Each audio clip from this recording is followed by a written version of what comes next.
பிசாசு வேட்டையாடிட்டு இருக்கான் தெரியலையா? மலைக்கு போற அங்க பின்னால வரான் தெரியலையா? வனாந்தரத்துக்கு ஒரு அங்க பின்னால தெரியலையா? இன்னும் வேட்டையாடிட்டே இருக்க. அதற்கு காரணம் நீ சரியில்லை என்பதற்காக தான் தீர்க்கதரிசி எழுப்பி சொல்றாரு.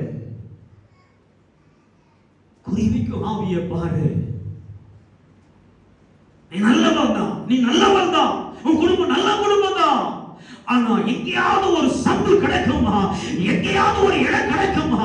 உன்னை தீர்த்துப்படுத்தி, உன்னை கரப்படுத்தி, ஒரு வாழ்க்கையை கெடுத்து நாசப்படுத்தி தெருவில் வீதியில கொண்டு வந்து நிக்க வச்சு உன்னை அவமானப்படுத்துற குருவிக்கும் ஆவி.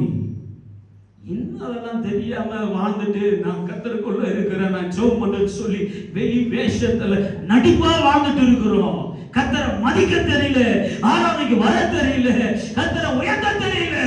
எப்படி நான் பரலோகம் போவேன்? எப்படி இஸ்ரவேலை இந்த மனவாட்டின் கைப்பிடிச்சு கோடிக்கணக்கான தூதருக்கு முன்னால உன்னை கர்த்தர் சொல்லுவாரு? நீ வாழ்கிற காலத்துல குறிவைக்கிற ஆவி கவனி. வாலிப பிள்ளைகளுக்கு சொல்றேன், குறிவைக்கிற கன்னியாவிகள் கவனமாயிரு. பள்ளிக்கு அனுப்புறவன் பிள்ளைகளுக்கு சொல்றேன், வீட்டுல வேலை செய்யற மனைவிமார்கள் சொல்றேன், நீ வீட்டுல இருக்கிறதுனால நீ சுத்தமா இருப்ப, பரிசுத்தமா இருப்பது கிடையாது. எப்ப வேணா குறி அனுப்புவோம். வெளியில போய் வேலை செய்யறதுனால நான் ஒண்ணுமே இல்லை, என் வேலை எப்படி இல்லை, அங்கேயும் குறி பார்க்கிற ஆவிகள் உன்னை நோக்கிட்டே இருக்கும், உன்னை கவனிச்சுட்டே இருக்கும். உன்னை எப்பொழுதும் இரவும் பகலும் பார்த்து கொண்டு கண்கள் உனக்கு தெரியல.